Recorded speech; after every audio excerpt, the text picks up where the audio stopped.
ఇదిగో ఆయనే రాముడు, ఆయనే మీరు, నేను. ఎందుకు అంటే భగవద్గీతలో స్వామి చెప్తారు, పరమాత్మ గోఢాకేసి. మనం తిన్నది పచనం కావడానికి, సప్తధాతులుగా మారడానికి మనం ఏమైనా ప్రయత్నం చేస్తామో చెప్పండి, ఎంత ఆశ్చర్యం.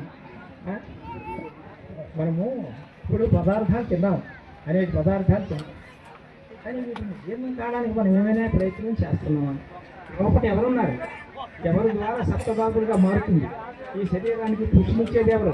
బుద్ధికి బలాన్ని ఇచ్చేది ఎవరు? చిత్తానికి సంకల్పాన్ని ఇచ్చేది ఎవరు? ఈ అహంకారం, కోపతాపాలు ఇవన్నీ ఎక్కడి నుండి వస్తున్నాయి? మన లోపలే స్వామి ఉన్నారు. అవన్నీ విషయం తెలుసుకుంటే మన లోపలికి మనం వెళ్ళే ప్రయత్నం చేయాలి. అదే వీరబ్రహ్మేంద్ర స్వామి వారు షట్చక్ర సాధన అని చెప్పి ఇప్పుడు మా లక్ష్మణ స్వామి రాసినటువంటి పుస్తకాల్లో పద్య రూపంలో రాశారు. అలాగనే గురుదేవులు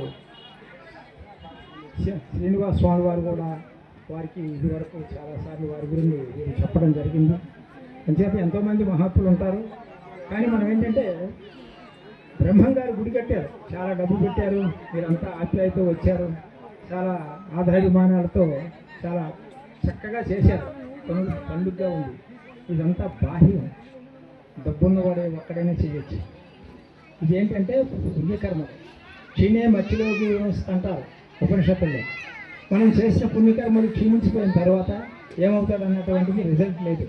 పెట్టి పుట్టాడనంటే ఏంటంటే మానవ లోకంలో ఏదో వాడు విరివిగా దానం చేశాడు కాబట్టి ఆ దాన ధర్మాల వల్ల పెట్టి పుడతాడు.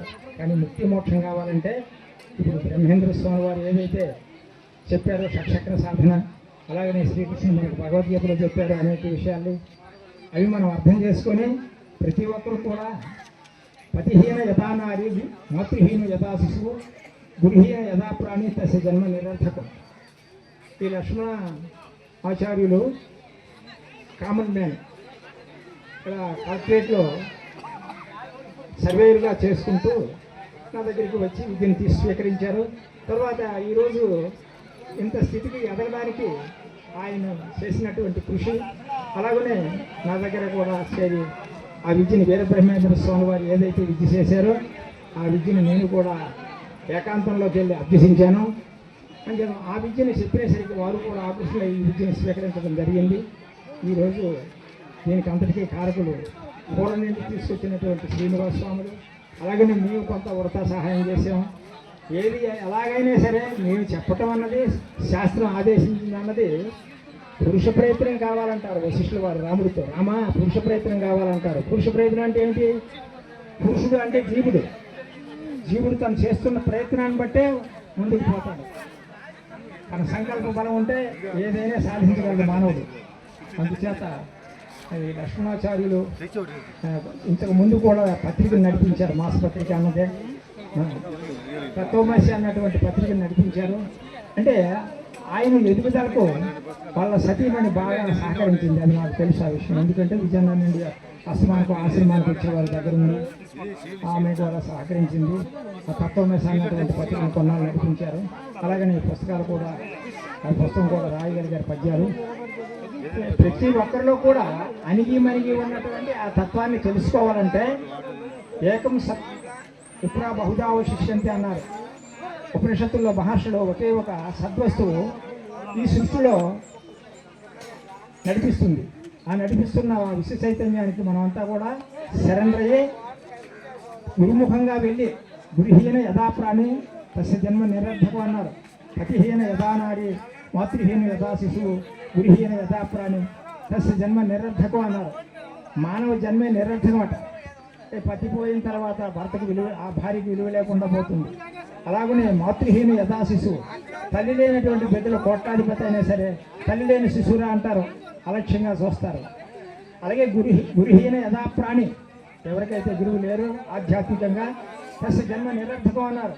ఆ జన్మే నిరర్థకం అన్నారు.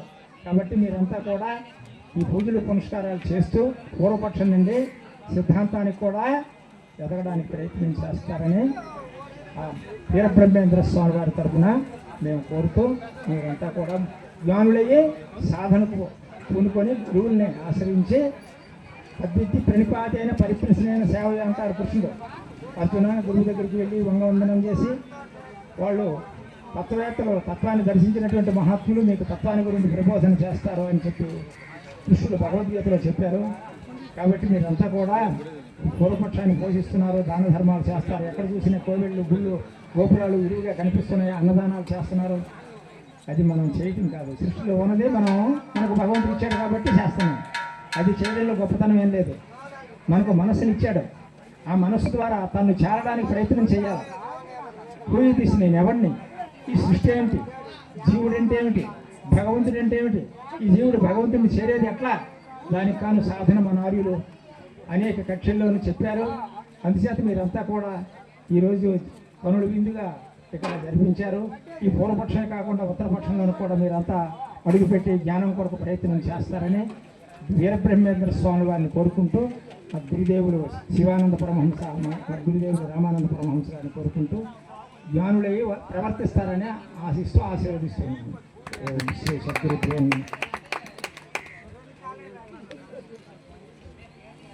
సద్గురు శ్రీనివాస స్వామి వారు కూడా స్వామివారి గురించి, వీరబ్రహ్మేంద్ర స్వామి వారి గురించి కొంచెం చెప్పవలసిందిగా కోరుతున్నాం.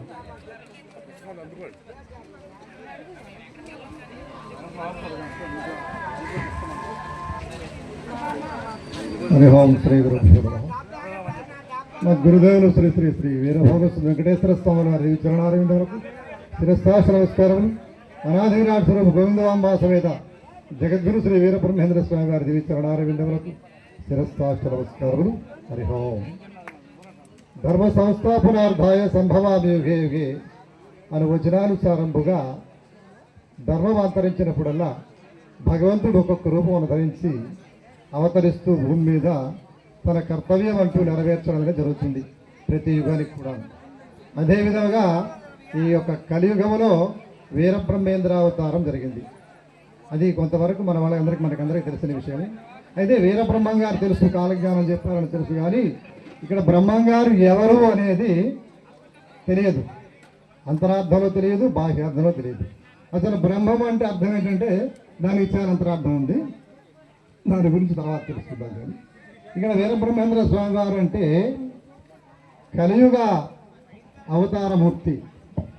ద్వాపర యుగానంతరము ధర్మం అంతరించినప్పుడు భూదేవి వెళ్ళి వైకుంఠంలో మొరపెట్టుకుంటే అప్పుడు బ్రహ్మ విష్ణు మహేశ్వరుల ముగ్గురు కూడా ఆ భూదేవికి వాగ్దానం చేశారు, అమ్మ ప్రతి యుగంలో కూడా మేము ముగ్గురు అవతరించి నీ యొక్క కలిపాప భారాన్ని తీరుస్తుంటాం కదా, అదేవిధంగా ఈ యుగంలో కూడా అవతరిస్తామని అభయం ఇచ్చినటువంటి ప్రకారముగా శ్రీ మహావిష్ణు వీరబ్రహ్మేంద్ర స్వామి వారికి అవతరించారు. ఆయన శిష్యుడు సిద్ధయ్య ఉన్నాడు, ఆయన కేవలము కైలాసవాసుడైనటువంటి పరమేశ్వరుడు. అదేవిధముగా బ్రహ్మదేవుడు అన్నాదయ్య అనే రూపంతో సన్యాస రూపముగా తిరిగి దుర్జనులైన వారందరికీ కూడా జ్ఞానాన్ని ప్రబోధించి వారందరికీ కూడా ఉద్ధరిస్తూ సన్యాసిగా తిరుగుతామని చెప్పేసి అవతారం నిర్ణయం చేసుకుని వీరు ముగ్గురు భూమి మీదకి అవతరించడం జరిగింది. అయితే ఇక్కడ వీరబ్రహ్మేంద్ర స్వామి వారు అవతారం ఏంటంటే, స్వామివారు అసలు విషయం చెప్పాలంటే అయోను సంభూతులు, బ్రహ్మము. ఈ విశ్వ చైతన్య శక్తి అంతా దేనితో నడుస్తూ ఉందో ఆ విశ్వ చైతన్య స్వరూపమే బ్రహ్మము. బ్రహ్మం అంటే తనకంటే ముందు వేరొకటిగా లేని దాన్ని బ్రహ్మం అనబడుతుంది. అట్లాంటిదే వీరబ్రహ్మ అవతారము, వీరబ్రహ్మ స్వరూపము. అందుకే ఆయన వీరబ్రహ్మము అనే నామధేయాన్ని వహించారు. ఇక్కడ బ్రహ్మం అంటే మన భాషలో ఏమనుకుంటామంటే శరాబులని మనం అనుకుంటాం. ఇక్కడ బ్రహ్మం అంటే తనకంటే ముందు ఒకటి లేనటువంటిది, ఆ వస్తువే వీరబ్రహ్మముగా అవతరించింది. అయితే ఆయన యోని సంభూతులని ఎలా చెప్పగలుగుతున్నారంటే, మీరు బ్రహ్మంగారు తల్లిదండ్రులు ఉన్నారు, ఆ తల్లిదండ్రులు చనిపోయారని శాస్త్రం చెప్తుంది, మరి బ్రహ్మంగారు యోని సంభూతులు కాదు అయోని సంభూతులు ఎందుకు చెప్తున్నారు, ఎలా చెప్తున్నారంటే, బ్రహ్మంగారు అయితే కేవలంగా తల్లిదండ్రులకు పుట్టలేదు. ఆయన అలా పుడితే ఆయన బ్రహ్మము అని నామధేయం ధరించడానికి అర్హుడు కాదు.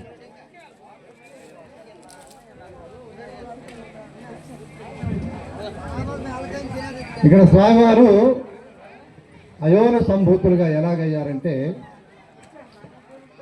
స్వామివారు తల్లి పేరు ప్రకృతాంబ, తండ్రి పేరు పరిపూర్ణాచార్యులు. ఊరు పేరు బ్రహ్మాండపురము. ఆయన అవతరించినటువంటి కులము విశ్వబ్రాహ్మణ కులం. విశ్వబ్రాహ్మణ కులం అంటే శరావులని మనం సులువుగా అనుకుంటున్నాం. విశ్వబ్రాహ్మణ అంటే విశ్వానికి అంతటికి బ్రాహ్మణత్వం వహించినటువంటిది విశ్వబ్రాహ్మణ కులం. దానికి దేవబ్రాహ్మణ అనే పేరు కూడా ఉంది.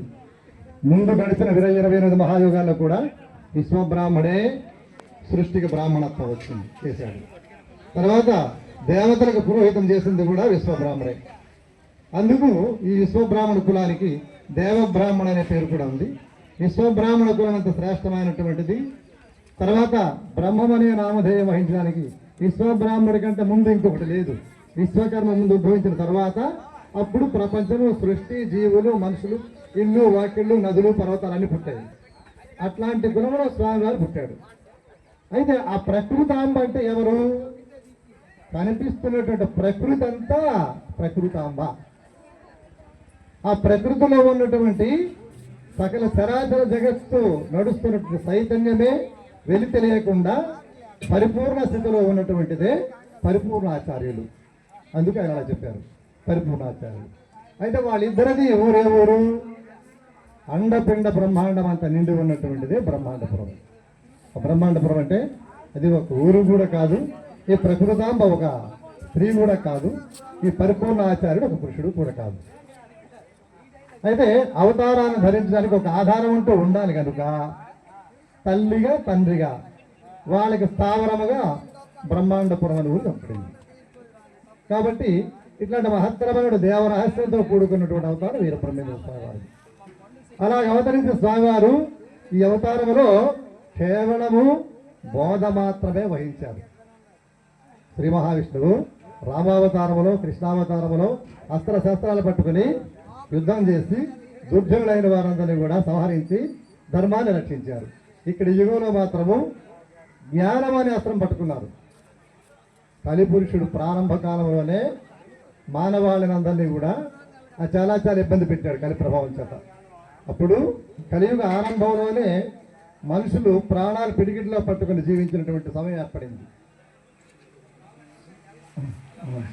మనం రాత్రి గొప్ప నిమిషం